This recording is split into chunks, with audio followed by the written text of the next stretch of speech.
ऐसा सच में था कि 1982 में जो गांधी फिल्म आई थी उससे पहले कोई जानता नहीं था? माने इससे बड़ी बेवकूफ़ी की बात और क्या हो सकती है। उनका पढ़ाई लिखाई से कोई रिश्ता नहीं है। दूसरी बात, उन्हें आइंस्टाइन के नाम का नहीं पता है। उस थॉट को मारने की कोशिश है, गांधी को नहीं, उस गांधी के विचारों को मारने की कोशिश है। मैं सिर्फ हंस सकता हूँ और दुख व्यक्त कर सकता हूँ, इसके अलावा और कुछ नहीं। सरकार बदले तो पहला काम ये एंटायर पॉलिटिकल साइंस की डिग्री बंद करके खाली पॉलिटिकल साइंस की डिग्री चलानी चाहिए। ये बड़ी खतरनाक डिग्री है ये। एक चीज़ मैं बता देता हूँ, ये 2014 नहीं है, ये 2019 नहीं है। उनके बयान की इतनी अब अहमियत लोग देना शायद बंद कर दिए हैं। अब आप बताइए, ऐसे बयानों का फायदा किसे मिल सकता है? मुझे लगता है उनके भी जो पढ़े लिखे लोग होंगे वो भी इससे मुंह चुराएंगे इस बयान से। आइंस्टाइन ने बहुत पहले ये बात लिखी कि a few centuries hence people would refuse to believe that such a man ever walked in flesh and blood on this earth. दुनिया में महात्मा गांधी एक बहुत बड़े महान आत्मा थे। क्या इस 75 साल में हमारी जिम्मेवारी नहीं थी क्या कि पूरी दुनिया महात्मा गांधी को जाने? कोई नहीं जानता, माफ करना मुझे। पहली बार जब गांधी फिल्म बनी तब दुनिया में क्यूरियोसिटी हुई, अच्छा ये क्या कौन है, हमने नहीं किया जी। साथियों, बहुत बहुत स्वागत है खुशखबरिया में। इस वक्त हम बनारस में हैं और बनारस में जो है आखिरी चरण का चुनाव 1 जून को होना है। लेकिन इससे पहले नरेंद्र मोदी का एक बयान काफ़ी वायरल हो रहा है, जिसमें उन्होंने कहा है कि 1982 में जो गांधी फिल्म आई थी उससे पहले महात्मा गांधी को कोई नहीं जानता था। तो हमारे साथ IIT BHU के प्रोफेसर राजीव मंडल है, उनसे बात करेंगे कि सर इस बयान पर क्या अपनी राय रखते हैं। सर, बहुत बहुत स्वागत है आपका। मैं सिर्फ हंस सकता हूँ और दुख व्यक्त कर सकता हूँ, इसके अलावा और कुछ नहीं। क्या ऐसा सच में था कि 1982 में जो गांधी फिल्म आई थी उससे पहले कोई जानता नहीं था? माने इससे बड़ी बेवकूफ़ी की बात और क्या हो सकती है। तो वो इस तरह का बयान क्यों दे रहे हैं? आई थिंक वो चूँकि पॉलिटिशियन है, उनको जुमलेबाजी करने की आदत है। ये जुमला है। तो इतने सारे लोगों को बेवकूफ़ समझ रहे हैं जो इस तरह की बात कर रहे हैं, नहीं, जब उन्होंने कहा, पब्लिक में बात कर रहे हैं वो। हमको बताया गया है कि मैंने देखा तो नहीं कि 400 पार के भी जो नारे थे वो जुमले थे, ठीक वैसे ही जैसे अमित शाह सर ने कहा था कि 15 लाख वाला तो जुमला था। आप लोगों ने इसको सही क्यों कर दिया? सही माना क्यों आपने? तो फिर गांधी को लेकर इस तरह कहना, और जो है उन पर इल्ज़ाम भी लगता रहा है गोडसे को लेकर। गांधी के खिलाफ में बोलने का साहस जो है ये हम लोगों की नाकामी है, मैं बिल्कुल दावे के साथ कह सकता हूँ। तो वो मैसेज क्या देना चाह रहे इस तरह का बयान देके, जो हर कोई समझता है कि गांधी तो कोई आम व्यक्ति है नहीं? एक चीज़ मैं बता देता हूँ, ये 2014 नहीं है, ये 2019 नहीं है। उनके बयान की इतनी अब अहमियत लोग देना शायद बंद कर दिए हैं। चुनाव में जिसका असर नहीं हो रहा उनके बयानों का? नहीं होगा, इसलिए कि वो बार बार नैरेटिव देखिए बदल रहे हैं। पहली बार हुआ है जबकि वो अपने नैरेटिव को बदल कर रहे हैं, राइट। उनके नैरेटिव पे तो नहीं आए। जो मंदिर पे, राम मंदिर पे क्यों नहीं आपने चुनाव लड़ा, वो तो बात तो हमें दिखाई तो नहीं दे रही है। हिंदू मुस्लिम के जितने भी बातें चल रही थी उस सब के खिलाफ में अब नौजवान, बिहार का मैं खास करके नौजवानों को, वो नौकरी नौकरी बोलते हैं। आप धर्म धर्म बोलिए, वो नौकरी नौकरी बोलते रहेंगे।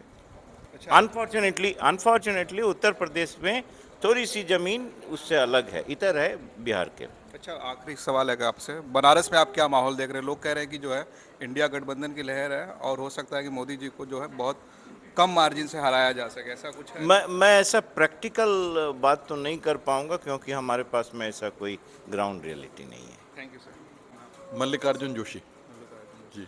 सर, हम बात कर रहे थे कि कल नरेंद्र मोदी जी ने एक बयान दिया है महात्मा गांधी को लेकर। उन्होंने पब्लिक डोमेन में इंटरव्यू में कहा है कि महात्मा गांधी को गांधी फिल्म से पहले कोई नहीं जानता था, वो फिल्म जो 1982 में आई। आप इसको कैसे देखते हैं? इससे बहुत बातें एक साथ साबित हो जाती है। पहली बात कि उनका पढ़ाई लिखाई से कोई रिश्ता नहीं है। दूसरी बात, उन्हें आइंस्टाइन के नाम का नहीं पता है। आइंस्टाइन की 1955 में डेथ हो गई। तो आइंस्टाइन ने बहुत पहले ये बात लिखी कि a few centuries hence people would refuse to believe that such a man ever walked in flesh and blood on this earth. तो 1955 में आइंस्टाइन इस बात को कह के मर गए, और तो ये भी नहीं पढ़ा है। और जो आदमी कबीर और भगवान जाने किन किन को सबको एक साथ बैठा सकता है, जिनमें आपस में 3 4 5 शताब्दी का अंतर हो, तो अब उस पर किस तरह की टिप्पणी की जा सकती है? और दिक्कत है कि सरकार बदले तो पहला काम ये एंटायर पॉलिटिकल साइंस की डिग्री बंद करके खाली पॉलिटिकल साइंस की डिग्री चलानी चाहिए। ये बड़ी ख़तरनाक डिग्री है, ये बड़े डेंजरस चीज़ों को बढ़ावा दे फिर वो रहा है। आखिर इस तरह का बयान देकर आखिर मैसेज क्या देना चाहते हैं, क्या नैरेटिव सेट करना चाहते हैं? हमको लगता है कि उनके पास एक ऐसी ऑडियंस है जिसे लगता है कि वो उसे जो भी कह देंगे वो स्वीकार कर लेगी, और दुर्भाग्य से ऐसी ऑडियंस है उनके पास, है ऐसा? ऐसी ऑडियंस उनके पास है। लेकिन इसको मैं एक बहुत मजाहिया ढंग से कहना चाहता हूँ। हम लोग इतिहास की किताबें पढ़ते थे, हिंदी में पढ़ते थे, तो उसमें कहा जाता था कि बाद में राजा हारने के बाद भाग गया और जंगल में जाके अपनी भागती सेनाओं को संगठित करने का प्रयास किया। ये उसी बचे खुचे वोट को संगठित करने का प्रयास है जो इस प्रचंड मूर्खता से अभिभूत है। मतलब कोई खास फायदा इस तरह के बयानों का चुनाव में उनको नहीं मिलेगा? अब आप बताइए, ऐसे बयानों का फ़ायदा किसे मिल सकता है? मुझे लगता है उनके भी जो पढ़े लिखे लोग होंगे वो भी इससे मुंह चुराएंगे इस बयान से। ये तो सिर्फ ये बता रहा है कि आपका पढ़ाई लिखाई से कोई रिश्ता ही नहीं है। क्यों? और अगर ऐसी ही बात है तो और एक बहुत क्रूड उदाहरण पढ़ाता हूँ। अगर गांधी को कोई नहीं जानता था तो गोडसे को उसे मारने की जरूरत क्यों पड़ी? ये बताएं, जवाब दें इसका। और दुनिया भर में नेल्सन मंडेला को अफ्रीकन गांधी कहा जाता है, मार्टिन लूथर किंग को वहाँ का गांधी कहा जाता है। तो ये सब तो तमाम लोग हैं। और टॉल्स्टॉय ने मेरे ख्याल से शताब्दी की शुरुआत में, ईयर मुझे याद नहीं है, 1908 या 1912 में ही गांधी के बारे में लिखा है। तो जिस आदमी को टॉल्स्टॉय जानता हो उसे कोई न जानता हो तो अलग बात है। अब अगर इनका मतलब यह है कि संघ का कोई कार्यकर्ता नहीं जानता था, तो हो सकता है इनका बयान ऐसा ही हो। इस पर मैं क्या कहूँ आपसे और आगे। Thank you sir. ये मजाक की चीज़ें, इसको गंभीरता से मत लीजिए। जैसा कि अभी देखा, पिछले दो मेहमानों से हमने बात की। हमारे साथ वरिष्ठ पत्रकार बनारस से राजेश चतुर्वेदी सर है, उनसे भी उनकी राय जान लेते हैं। सर, आपने भी कल बयान सुना होगा, देखा होगा, सोशल मीडिया पे काफ़ी वायरल है, क्या कहेंगे उस बयान के बारे में? देखिए, ये बयान आज भले उन्होंने दिया हो, लेकिन जिस कम्युनिटी से मतलब मेरा आरएसएस से है, जिस संस्था से ये जुड़े हुए हैं, जिस कम्युनिटी से ये जुड़े हुए हैं, ये इनकी लड़ाई आज की नई नहीं है। बापू पर हमला केवल इंडिया में ही नहीं हुआ, बापू पर हमला इन लोगों ने साउथ अफ्रीका में भी किया। एक बार नहीं, बार बार किया। 30 जनवरी को ही बापू की हत्या नहीं हुई है। बापू की हत्या करने की कोशिश तब से शुरू हुई है जब से गांधी बने। लोगों को गांधी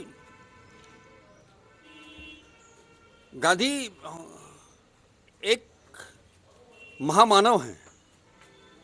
गांधी एक विचार है, एक दर्शन है, जीवन जीने की एक शैली है।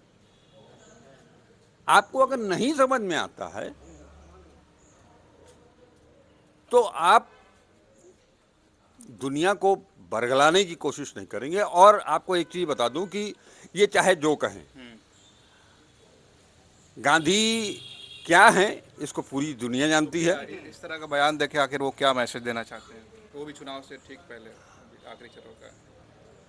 मैंने आपसे फिर भी पहले भी कहा कि उस थॉट को मारने की कोशिश है, गांधी को नहीं, उस गांधी के विचारों को मारने की कोशिश है। अगर ये सही नहीं होता तो इसी शहर में गांधी की थाती सर्व सेवा संघ को जमींदोज नहीं किया जाता। हम लोग गांधी को जीने की कोशिश करते हैं, जी नहीं रहे हैं, जीने की कोशिश कर रहे हैं। इस बयान से क्या वो चुनावी फायदा कोई उठा पाएंगे? कोई फायदा नहीं मिलने वाला है इससे, कुछ नहीं मिलेगा। कोई फायदा नहीं मिलने वाला है। वो मैं बहुत कुछ नहीं कहना चाहता हूं, लेकिन इस चुनाव में, जब से ये चुनाव शुरू हुआ है तब से उन्होंने जो भी बयान दिए हैं, केवल गांधी ही नहीं, बहुत सारे बयान दिए हैं। ये कम से कम मेरा मानना है कि जिस पद पर वो बैठे हुए हैं उस पद की गरिमा का भी कुछ ख्याल रखना चाहिए। ठीक है सर, हमसे बातचीत करने के लिए शुक्रिया। हमने प्रोफेसर राजीव मंडल से बात की, राजेश चतुर्वेदी जी से बात की। एक और मेहमान थे जो बुद्धिजीवी तबका था बनारस का, हमने उनसे बातचीत की और जाहिर सी बात है नरेंद्र मोदी जो है बनारस से तीसरी बार जो है ताल ठोकने की तैयारी में है। अब देखना ये होगा कि जो 4 जून का फैसला आता है, हार जीत किसके पक्ष में होती है। एक तरफ इंडिया गठबंधन है, दूसरी तरफ जो है नरेंद्र मोदी हैं और पूरे देश में बताई जा रही है कि इंडिया गठबंधन की भी लहर है और साथ ही बीजेपी का जो आंकड़ा बताया जा रहा है 272, 250, हर तरह के आंकड़े हैं, लेकिन अभी कहना कुछ उचित नहीं है। बाकी 1 जून और 4 जून को पता चल जाएगा कि किसकी सरकार बन रही है। खबर आपको कैसी लगी आप कमेंट ज़रूर करिए।